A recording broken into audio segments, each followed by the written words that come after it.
Hello, dear friends. I'm Dr. Mukesh Parik, and I welcome you all to my Institute English Cosmos. In today's video, I'm going to talk about the concept of Orientalism. You all know that Orientalism in English literature and in sociology and in the study of cultural studies and anthropology has been considered a very important topic. There are two aspects of Orientalism. The one thing is with the advent of the English into India. When they came to India, they came up with the idea that they had to colonize India. But out of those, there were some people who used to consider that Indian subcontinent as such is a versatile and spiritually and intellectually and scientifically it has a hoard of knowledge. So it should be exploited, but they considered that this country is not intellectually poor. So Eastern countries are called Oriental countries because if you look at the Greek root Orient, that means East.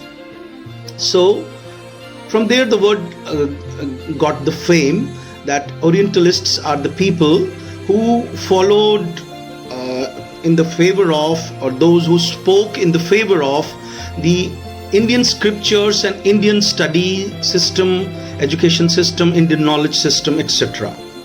And opposite to that was Occidentalist. Occidentalist means Western people.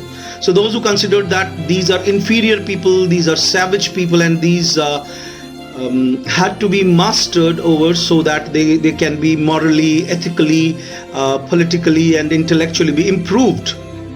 That attitude was called Occidentalism. Okay, so this is one aspect. But today I have come up with the concept of Orientalism as a subject, as a concept, as a term which was popularized by the father of post-colonialism, though it is arguably called Edward Said. Edward Said wrote a book, Orientalism, in 1978. This is one important part of the question. So in the starting part of these 2.5 minutes of this video, I have discussed with you what is the difference between Orientalism and Occidentalism, and from where the word Orientalism has come, and what was the agenda of the Orientalism, as such the vast study we have to do. Now let me talk about Orientalism as a book. That what are the basic assumptions in this book, in this essay.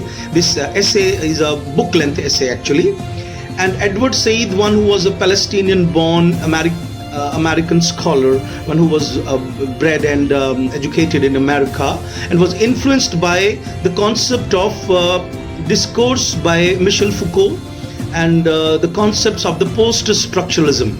You all know that post-structuralist studies ultimately managed to decode, deconstruct and displace the existing notions in the epistemic world. Epistemic world means the knowledge system in the Western countries, and so they started looking at the existing knowledge system, existing ideas from a very different angle, which was called like dialectism, because they came out of the binary system which Saussure or the structuralist proposed, that the things can only be studied with two things in mind. For example, day and night, nature and culture, man and woman, inside, outside, scientific, mythical. So post-structuralists say that they question all these type of notions, and they decoded, they came up, they unearthed the deeper meaning rooted into the existing knowledge system, and they came up with the idea that whether whatever knowledge Western people have in the name of enlightenment, in the name of knowledge, in the name of logic and reason, and the way they considered themselves naturally superior, naturally rational beings, is it a truth or a myth? Or the way they have looked at the Eastern people. So how it all started? how that concept of colonialism started. So he talks about by giving examples from literature. He talks by giving the political examples from France. The moment we start reading this original text of this book, we come across there is a dialogue which is happening in the British Parliament. And we also come across that Napoleon, when he attacked Egypt in 1700, around 92 or say 98, I'm not sure about the date. So he appointed many scholars there that they have to bring all the existing knowledge of the Egyptian people, Egyptian locality, Egyptian science, Egyptian art, Egyptian culture. And they came up with an agenda of writing a book of his encyclopedia of Egypt. So from there they came up with the idea of Oriental, because for France or for England, these countries are Eastern countries, India, Eastern countries, and these countries were called Orientalist countries or Oriental countries. So what are the three basic assumptions Edward Said has taken in his book Orientalism? So let me talk about the first assumption. He states that all the Asian countries need and want external intervention from the Western countries. They consider that these are inferior people, and because Western people are more logical and more rational people, so without their help these cannot make out in any sense.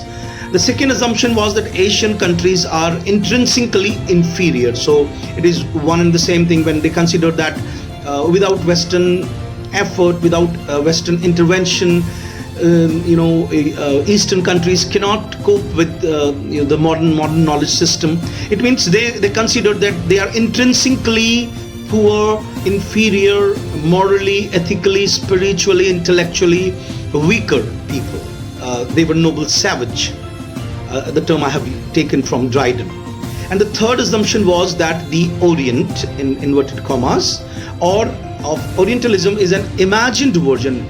Edward Said, the writer, says that actually Orient is a space, a geographical, political space somewhere.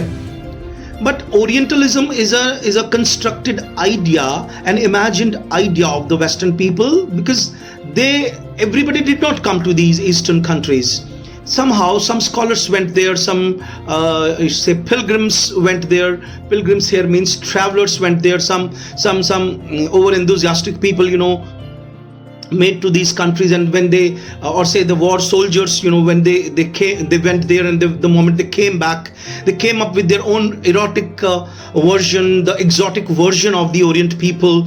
So the painters, the artistic people, the literature people, they all heard the stories, and they had their own notions of the Oriental people, who were there was a distance between these people, so there was a dread also, there was a fear also, but there was an attraction also. So with this concept, they created an image of the Oriental people, the Eastern people, in their mind. So if you look at the 1978 version of Edward Said's book Orientalism, you find there is a French painter whose painting in which there is the name of the painting, you can search on internet. The name of the painting is The Snake Charmer. In that he has shown the Arab people, the Arab countries, where there is a the obverse part, the back portion of a child is being shown who is nude. So nudity, exoticity, these things have been shown. So that with that picture, if you have keen interest in analyzing the post-colonial interpretations, you can understand that how exotically they represented in the art and painting the Eastern countries. So I have talked about the three basic assumptions of Orientalism. Apart from that, there is one more assumption, that is the East. The East is a real geographical location, whereas that I have already talked about that Orientalism is in their mind. And the next point is, I have already talked about that the idea has been taken from Michel Foucault's concept of discourse and power and knowledge. With their knowledge, they tried to hegemonize. There is also one aspect of Antonio Gramsci's concept of hegemony, which has been exercised in constructing the concept of Orientalism.